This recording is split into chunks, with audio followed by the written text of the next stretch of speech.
बख्श साहब हमारे साथ जुड़ गए हैं। जनाब अब्दुल वाहिद साहब, मैं उनका इस्तकबाल करता हूं। वो भी पॉलिटिकल एनालिस्ट हैं और इसके अलावा मिडिल ईस्ट पे बड़ी गहरी नजर रखते हैं और मैं उनका इस्तकबाल करता हूं। आप भी कई चैनलों पे जाते हैं और अपनी राय रखते हैं, मैं उनका इस्तकबाल करता हूं। क्या अब्दुल वाहिद साहब, एक बड़ी खबर आ रही, मैं वो भी अपडेट कर दूं। यहाँ पे अमेरिका ने ड्रिल शुरू की, उधर ईरान ने भी ड्रिल शुरू कर दी है। ये ड्रिल कहीं जंग ना ड्रिल करते करते जंग की तरफ न बढ़ जाए ये दोनों, ये खदशा जाहिर किया जा रहा है। लेकिन अब्दुल वाहिद, क्या लग रहा है पहली नजर में, क्योंकि अब बातचीत की बात भी की जा रही है, तो क्या अगर अमेरिका वाकई जंग या हमला अगर इस लायक होता तो अब तक क्या आपको लग रहा है इतना टाइम लगता, या ऐसा कभी हुआ है? देखिए, ऐसा है कि अमेरिका जो है सब जो है इस पूरे जो है सिनेरियो को एक्सप्लॉइट करना चाहते हैं। दूसरा ये है कि डोनाल्ड ट्रंप की वजह से, क्योंकि वो ग्रीनलैंड में और यूरोप के बहुत सारे फ्रंट वगैरह पे, तो जो शख्स खुद इतने जो है फ्रंट पे हो, तो वो जो है फिर उसको एक और नया फ्रंट खोलना ईरान का।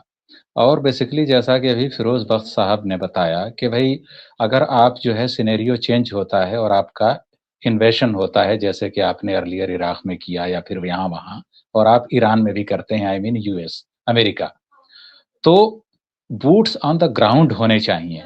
इट मीन्स दैट कि जब तक आपकी मिलिट्री वहां पर नहीं आती है, तब तक जो है सिर्फ एरियल स्ट्राइक वगैरह से कोई बहुत ज़्यादा ख़ास कुछ होने वाला नहीं है। और दूसरी चीज़ ये है कि आयतुल्लाह खामनेई साहब को अगर ये एलिमिनेट भी करते हैं, तो वहाँ लेयर बहुत लंबी चौड़ी है। वो ऐसा नहीं है कि सिर्फ वो जाएंगे तो कुछ जो है, तो ऑपरेशनलाइज बहुत सारी चीज़ें हो जाएंगी। अभी आपने बात की कि कुछ मिलिट्री एक्सरसाइज वगैरह शुरू हुई है। नेवल एक्सरसाइज काफ़ी दिनों से जारी है। अभी 3-4 रोज़ पहले पूरे यूएई के गिर्द ईरान ने हिसार बना लिया था। क्यों? क्योंकि Abraham Lincoln aircraft carrier US का, it was inching very closer towards Iranian waters. तो उसके बाद जब उसने देखा कि यहाँ जो है बहुत ज़्यादा एक्सेसिव यूज़ अगर होता है, तो फिर ईरानियन जो है वो रिस्पॉन्स बहुत ज़्यादा हार्श होगा। तो उन्होंने फिर उसको रिट्रीट किया और उसके बाद अराउंड 800 किलोमीटर्स, मतलब बहुत, वो अब ओमान के पीछे आ गया है अब्राहम लिंकन। तो ये शो करता है कि अमेरिका को कहीं ना कहीं यह खतरा जरूर है कि वेनेजुएला या इस तरह की सिचुएशन यहाँ पे नहीं होगी। ईरान एक पावर है और उसके पास मिसाइल बहुत ही लॉन्ग रेंज की हैं। और जो है बहुत सारे एनालिस्ट जो है वो लोग इस बात को कहते हैं, और जो लोग डिफेंस एक्सपर्ट्स हैं, कि अभी 2-3 मिसाइल ऐसी हैं ईरान की जो अभी टेस्टेड नहीं हैं, जैसे अल-फत्ताह, उसके अलावा है खैबर शिकन। उसके लेटेस्ट जो ईरान ने दिखाया है वो सिर्फ सिजिल दिखाया है। तो ये सारी मिसाइल्स ऐसी हैं कि जिनकी रेंज जो है अभी किसी को मालूम नहीं है क्या ये इंटर कॉन्टिनेंटल मिसाइल हैं। अगर ये इंटर कॉन्टिनेंटल मिसाइल हैं, तो इट मीन्स दैट कि इसकी रेंज में अमेरिका भी कहीं ना कहीं आता है। तो ये जो है, तो ये, और दूसरी चीज ईरान के लिए इस वक्त जो सबसे पॉजिटिव जो है सिनेरियो डेवलप हो रहा है, वो ये है कि कतर पर अटैक के बाद इसराइल कहीं ना कहीं अरब ममालिक के लिए, जो कि एक अलाई है क्लोज यूएस के, उनके अंदर कुछ ना कुछ जो है एक शकूक को शुभात पैदा हुए हैं इसराइल को लेकर के। तो अब तक जो ईरान एक विलन बना हुआ था मिडिल ईस्ट के अंदर, अब वो जो है पोजीशन इसराइल की आ गई है। तो ये जो है एक बहुत ही एक हेल्दी एनवायरनमेंट ईरान के लिए क्रिएट हुआ है। और मुझे लगता है कि कहीं ना कहीं इस वक्त तुर्किया या जो और दिगर ममालिक ईरान के पास आ रहे हैं, वो अमेरिका के जरिए भेजे जा रहे हैं, क्योंकि डोनाल्ड ट्रंप अपनी इज्जत बचाने के लिए चाह रहे हैं कि इफहाम और तफहीम से मामला हल कर लिया जाए। एक्चुअली ईरान को धोखा वेस्टर्न पावर्स ने दिया है, अमेरिका ने दिया है। आपको याद होगा जो पिछली जंग हुई थी last year, Iranian foreign minister dialogue table पे थे। 2 हफ्ते बाद की तारीख दी गई थी अगली के हम जो है नेक्स्ट राउंड इस वक्त होगा, लेकिन सिर्फ आपने डायलॉग के वेरी नेक्स्ट डे या शायद 2 रोज के गैप से इसराइल का एरियल अटैक ईरान पर हो जाता है। अब आप बताइए, क्या ये एरियल अटैक अमेरिका के मंजूरी के बगैर हुआ होगा? मुझे नहीं लगता।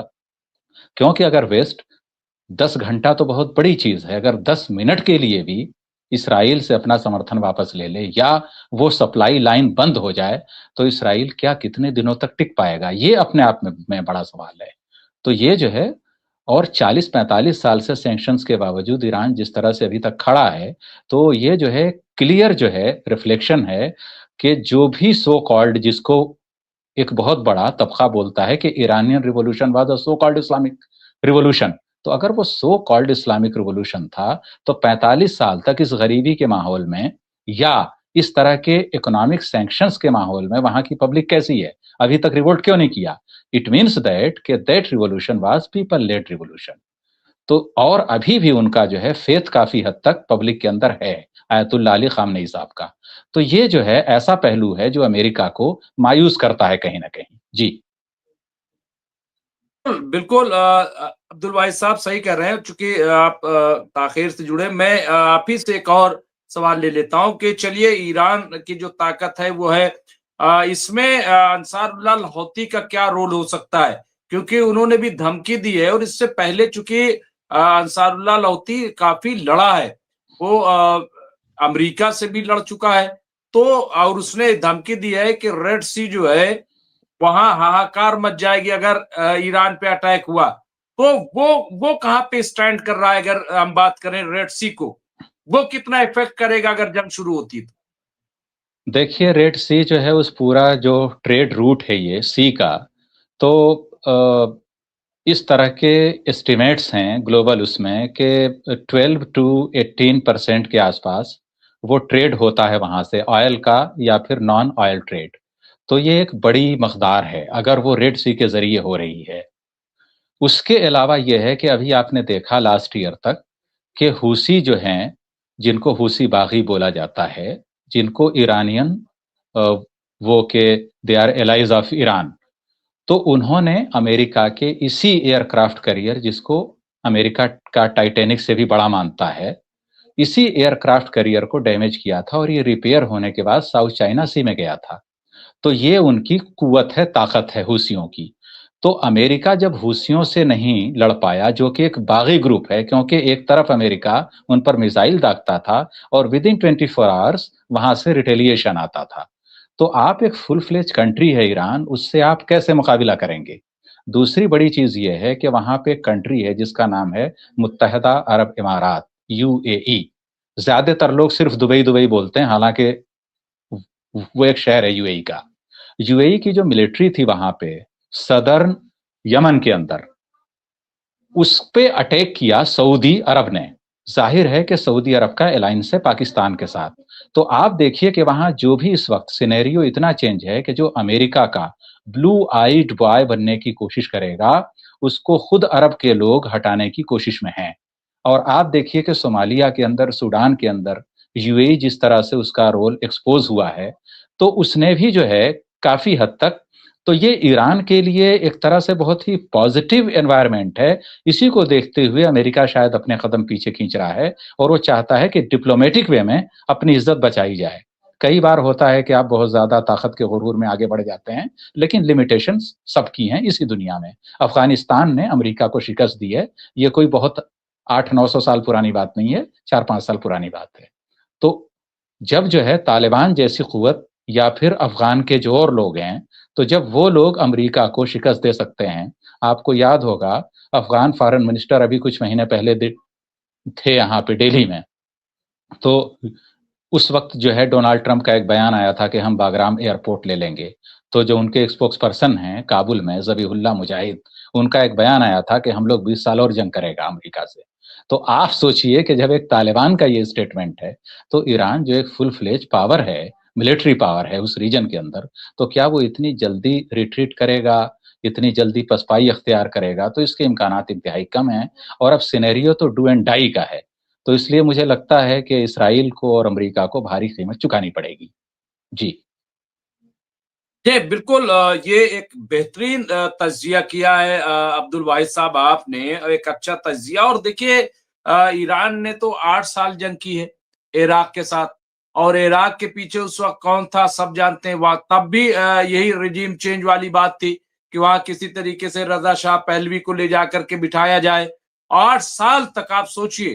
तो और जबकि इतना डेवलप्ड उस वक्त नहीं था, फौरन यानी इनकलाब इस्लामी के 10 साल बाद ही ये जंग जो है उस पे थोपी गई थी। तो ये चीज जो है फिरोज बख्श साहब, वैसे तो हम लोग देखिए जंग नहीं चाहते हैं कि जंग हो, और जंग मसले का हल भी नहीं है।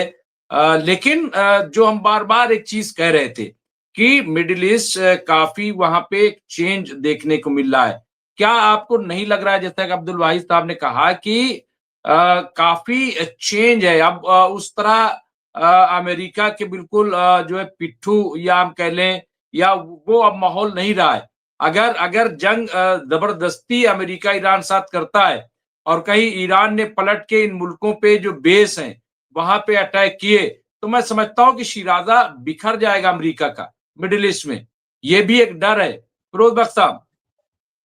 जी, जी, देखिए ऐसा है कि ये बात ठीक है, और अभी अब्दुल वाहिद साहब ने अपने डिस्कशन में एक बात कही है, उसमें पिक ऑफ द डिस्कशन जो सबसे अहम बात उन्होंने कही है, वो ये है कि रेड सी में जो हूतियों के अटैक थे इनके जहाज़ों पे, बड़े जहाज़ों को नुकसान इन्होंने पहुँचाया है, काफ़ी जहाज़ों को नुकसान पहुँचाया है।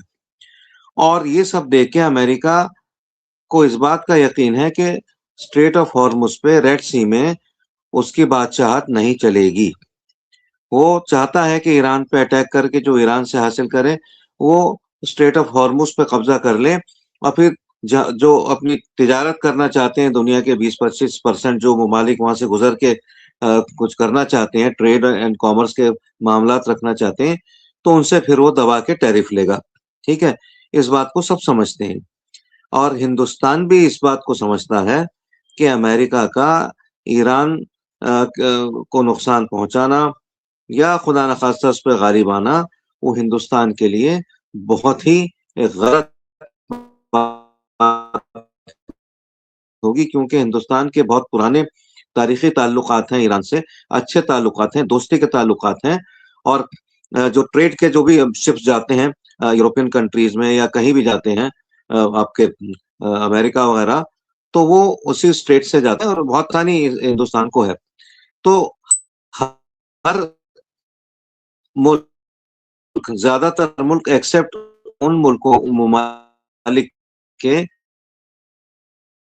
जो अरब ममालिक हैं, कोई नहीं चाहता कि एक जंग हो, और जंग में जो भी कुछ है, कुछ पता नहीं पासा किस तरफ भारी पड़ता है या ऊंट किस करवट बैठता है।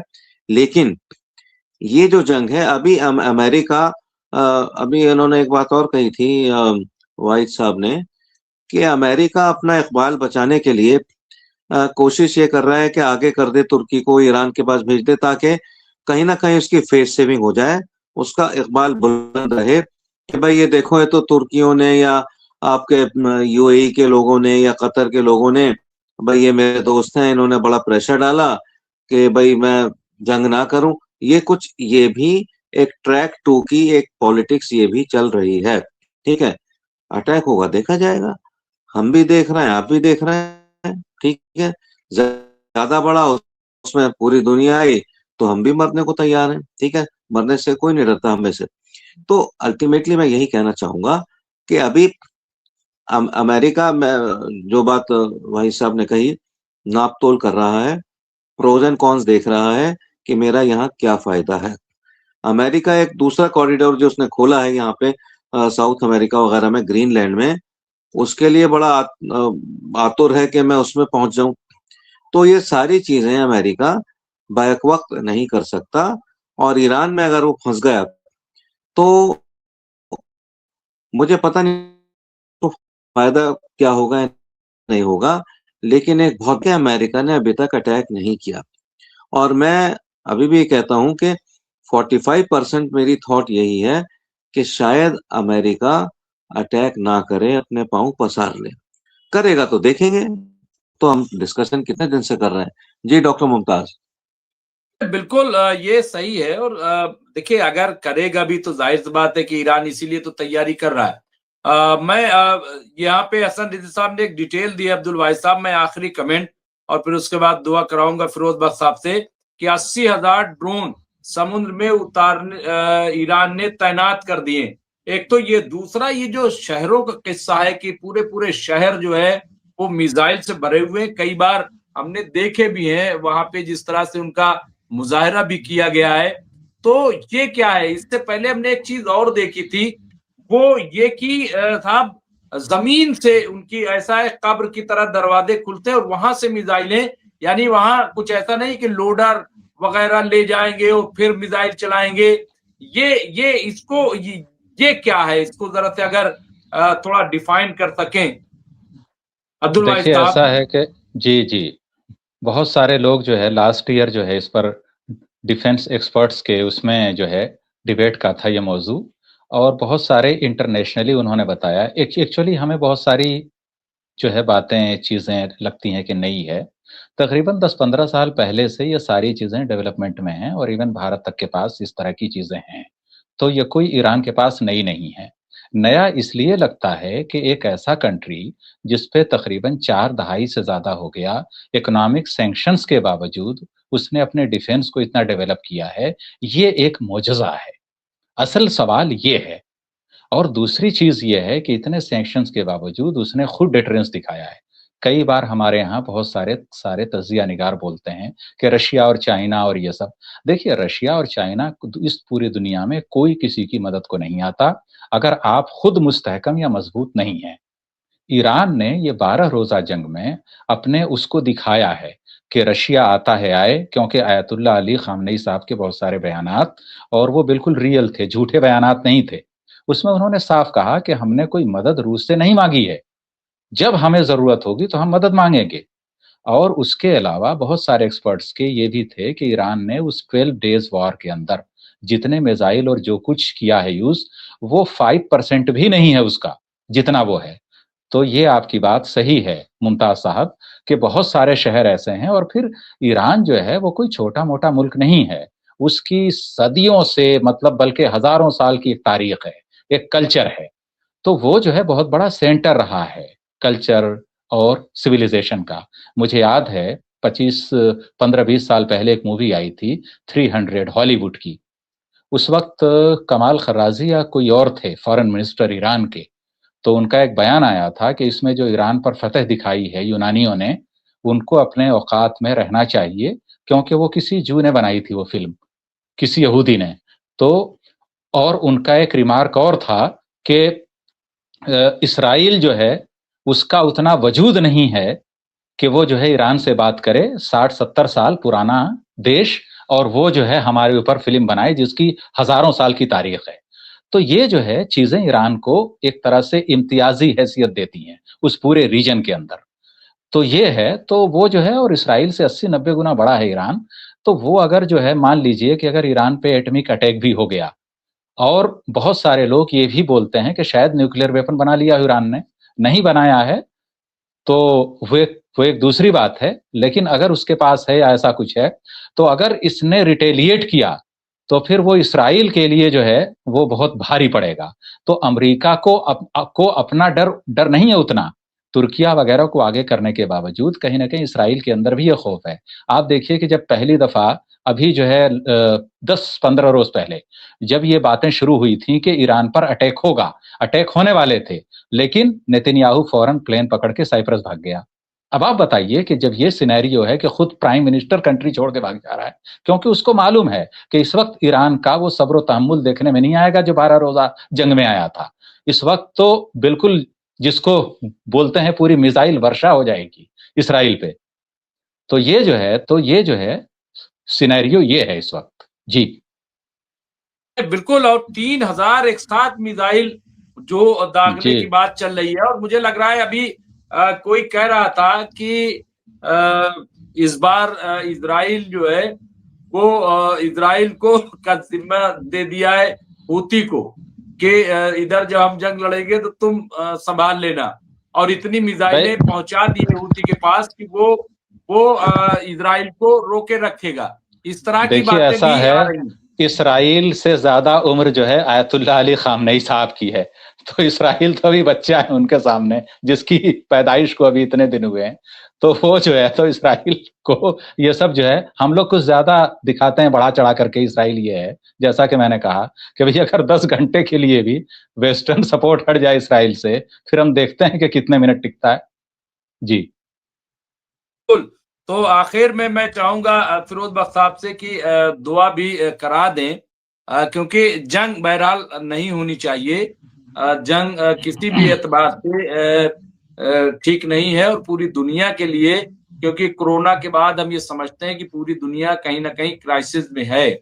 तो उस क्राइसिस से लोग निकलें और जंग ना हो, यही हम चाहते हैं। तो दुआ आप करा दीजिए फिरोज बख्श साहब, और अगर कोई बात आप कहना चाहते हैं तो आप साहिबे सद्र हैं इस वक्त, साहिबे इख्तियार भी हैं, आप कह सकते हैं फिरोज बख्श साहब।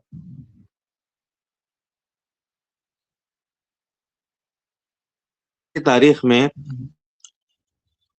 जो भी मतलब लड़ाइयाँ हुई हैं, जंगें हुई हैं, ठीक है, होती हैं, अटैक्स होते हैं, सब कुछ है।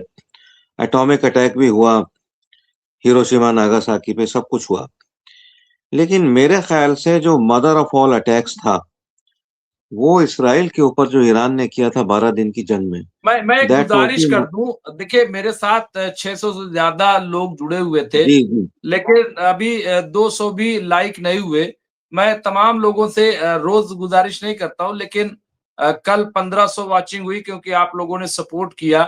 तो मैं गुजारिश ये करूंगा कि आप जो है कम से कम लाइक जरूर कर दिया करें और अपने ग्रुप में शेयर भी कर दिया करें, ताकि ज्यादा से ज्यादा लोग इसको फायदा उठाएं। जी फिरोज साहब हाँ दुआ। तो मैं हाँ नहीं, कोई बात नहीं, मैं दुआ कर रहा हूँ, मैं बात पूरी कर लूँ अगर आपकी इजाजत हो। देखिए, मदर ऑफ ऑल अटैक्स तो ये जो 12 दिन की जून में जंग थी, ये है। अटैक था, जंग तो नहीं कहेंगे उसको। जंग होती तो फिर शायद अ, हम नहीं चाहते ऐसा, लेकिन शायद इसराइल जोग्राफियाई तरीके से जमीन के नक्शे पे नहीं होता। हम बिल्कुल नहीं चाहते, हरगिज नहीं चाहते। लेकिन इस तरह का प्रोपेगेंडा जब ट्रम्प करते हैं, तो जाहिर सी बात है दूसरी साइड भी इस तरह का प्रोपेगेंडा करने से बाज नहीं आएगी। दूसरी चीज ये है कि अगर ये जंग होती है, खुदा न खास्ता अगर ये जंग होती है, तो ये दिस विल बी, ये ऐसी जंग होगी कि जो आपके उससे ज्यादा खतरनाक होगी। हिरोशिमा नागासाकी के बॉम्ब अटैक से, atomic bomb, nuclear bomb attack से ज्यादा खतरनाक होगी। And this will be the mother of all Wars. हम जबानी जमा खर्च कर रहे हैं, जबानी पहलवानी कर रहे हैं, लेकिन हम दुआ यही करते हैं कि ये वॉर ना हो। क्योंकि ये अगर वॉर हुई तो दुनिया इस बात को जानती है, चाहे वो दूर बैठा हुआ कोई छोटा सा मुल्क हो, नेटो कंट्री हो, चाहे वो बहुत दूर बैठा हुआ ऑस्ट्रेलिया हो, सब इसके लपेटे में आएंगे।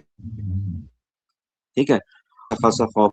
और चीन जो है वो भी इससे बरी नहीं है। लिहाजा ये जो वॉर है, चीन डायरेक्टली नहीं आएगा, रूस डायरेक्टली नहीं आएगा, ईरान अपना मामला अपने आप देखने में सक्षम है, लेकिन लपेटे में आएंगे। जब लपेटे में आएंगे तो दुनिया के खत्म होने के भी चांसेस हो सकते हैं, खुदा न खास्ता।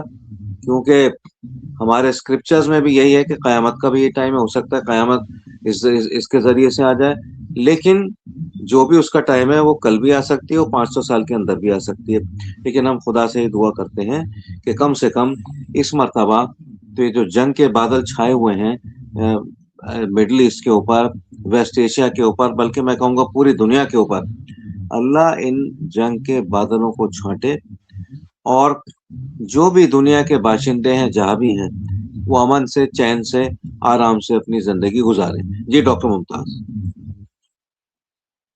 कुल, और यही हम सबकी दुआ है, और दुआ बहुत अच्छे तरीके से कराई। हमारा ये सिलसिला शुरू से रहा है अब्दुल वाहिद साहब की, हम आखिर में दुआ जरूर करते हैं, और एक इसको इवेंट की तरह हम नहीं करते हैं, बल्कि इसको हम एक जिम्मेदारी के तौर पे प्रोग्राम बहुत अपना अच्छी बात चलाते है हैं। जी।